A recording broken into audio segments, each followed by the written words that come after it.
at this reform you're seeking to research and explore and maybe contribute towards, in adding value there, what do you think are the most critical parts for the Kenyan police in order to be able to reform? What do they need to understand, and what do outsiders or supporters need to understand to make reform possible? Well, I think I hinted at this at the beginning, and that is that we spend an awful lot of time creating the documents, whether they be constitutional, legislative, or some other document. And this applies equally in commercial organizations as it does in the public sector. Huge amounts of effort goes into actually writing the plans and telling people what's required. But actually, the bit that's so critical, which is the mindset of the people who are actually delivering the service, is often neglected. The amount of time and investment that's put into that isn't sufficient. So we have these high expectations, but there's no implementation strategy on the ground to make it happen. It so happened Inspector General that I was referring to did a fantastic job, and probably better than any other national police chief I've ever seen, whether it be in Africa, the Middle East where I've worked, or even in the UK, where he would spend days and days of his time going out to remote counties, spending 4 or 5 hours with 500 or 600 police officers, not lecturing them, but just asking them questions. What do you think the police is about? Who are we serving? What's the concept of policing? And actually getting people who are at the point of service delivery to answer those very challenging questions. And his main mantra was, if originally when we inherited the country ourselves, the main purpose of policing was to protect the regime and keep the natives under control, natives being his, that he asked the question, who is this native today in the 21st century? And who, he's well educated, he's lived in a democracy for 20 years, he's connected to the world through his smartphone. Can we really continue to police in the way that we inherited from the colonial masters? And it was a very, very effective way of actually getting down to the ground floor. And probably in the time that I worked with him, we must have engaged with 10,000 police officers from a population in the police of just under 100,000. Wow, that's a pretty sizable number who were affected. But it would seem to me that you need both. I mean, you need the strategy and the vision, and the you talked about the mindset of people at the point of service delivery. But if the powers that be in the organization, like the top dogs and the senior officers, aren't being trained in what they want those people on the ground to do, how are they supposed to sustain that after the visit of this influential IG? Well, I think that's really the crux of it. What he was doing was recognizing that many of his high-ranking people would not support what he was seeking to do in terms of changing the culture of the organization, and therefore he bypassed them. Oh. He leapfrogged them and went straight to the ground floor and spoke directly to the constables, sergeants, inspectors, local commanders, telling them what he wanted. But even that wasn't as effective as he'd hoped to be, because some of these very powerful individuals who ruled the roost for quite some time basically were able to say, yeah, okay, well, we know that's what the Inspector General said. We're responsible, and if you don't toe the line, you'll find yourself being posted to the Somali border where you can fight terrorists or something like that.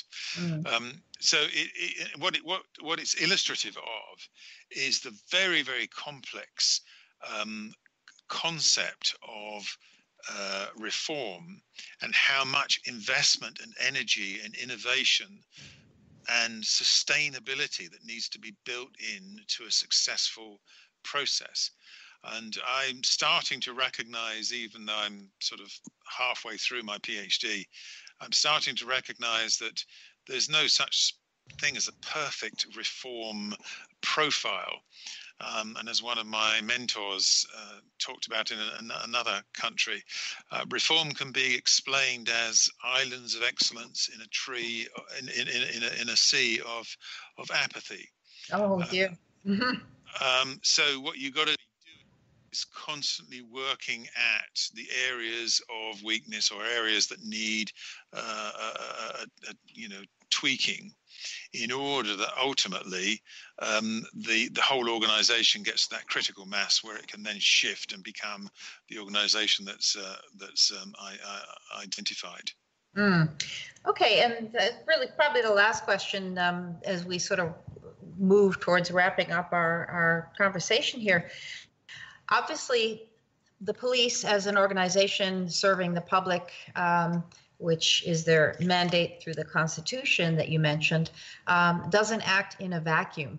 And I imagine that there's a lot in the way of Kenyan history, in the way of Kenyan culture, and the cross-tribal cultures that will influence and impact whether and how reform and how quickly reform can take place. So what about all those dynamics? Who's focusing on them?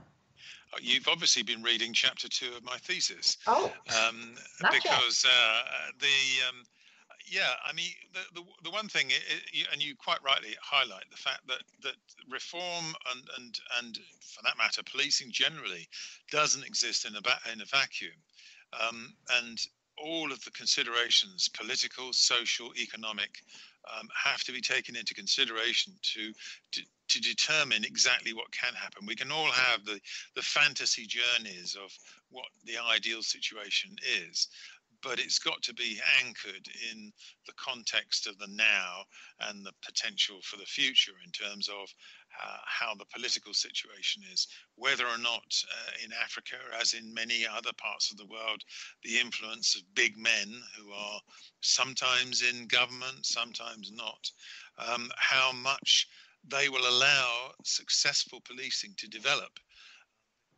If the policing gets too good, then they actually might find themselves on the receiving end of some very good policing. And that's a real challenge. And in some parts of the world, you try and implement that at your peril, and that can include, putting your life on the line. So, finishing up then, do you feel like when you're out there in Kenya, you're putting your life on the line? No, but then, there are other places I've worked in the world that are even more tricky than Kenya, and I've never felt that my life was on the line. I think you just have to be a little bit smart, a little bit careful how you engage, who you engage with, the sorts of questions you ask without necessarily compromising the standards that you're looking for in your research. And do you think as what you used a term once on a previous call of the white man, the Mungu? No, Musungu.